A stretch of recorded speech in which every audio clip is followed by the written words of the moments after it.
Sukob predsjednika Srbije i tužilaštva za organizovani kriminal. Čuli smo fraze poput korumpirana banda i politički uticaj.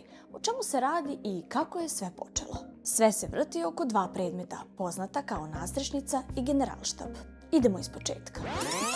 Sredinom maja je odjeknula vest o hapšenju v.d. direktora Republičkog zavoda za zaštitu spomenika kulture Gorana Vasića. On je u istrazi to kao osumnjičen da je falsifikovao dokument na osnovu kojeg je donesena odluka da zgrade Generalštaba i Ministarstva odbrane u centru Beograda više nemaju svojstvo kulturnog dobra. To bi otvorilo mogućnost da budu prodate Jaredu Kušneru, zetu američkog predsjednika Trumpa, koji bi na tom mestu izgradio luksuzni kompleks. Vasić je priznao krivicu, ali je predsjednik Vučić rekao da falsifikovanja nije bilo. Vučić je kasnije govorio i da je predmet Generalštab izmišljen da bi se sakrio predmet nadstrešnica. Tužilaštvo za organizovani kriminal je odgovorilo da su takve izjave pritisak na tužioce. Nova trenja na istoj relaciji pojavila su se posle hapšenja bivših ministara Tomislava Momirovića i Gorana Vesića.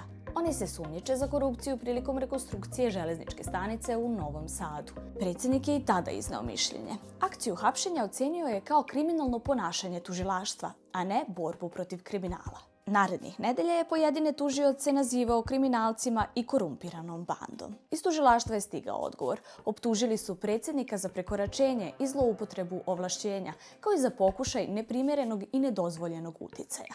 U posljednjem saopštenju krajem novembra TOK navodi da osim predsjednika i pojedini delovi izvršne vlasti pokušavaju da utiču na istragu nadstrešnica i opstruišu je. Posebno je istaknuta uloga policije koja, kako navode, odbija da dostavi prikupljene dokaze i učestvuje u istrazi. Ovo je redak otvoreni sukob vlasti i tužilaštva koje istražuje korupciju i zloupotrebu položaja. Prema posljednjim podacima, Srbija je 105. od 180 zemalja po indeksu percepcije korupcije u javnom sektoru.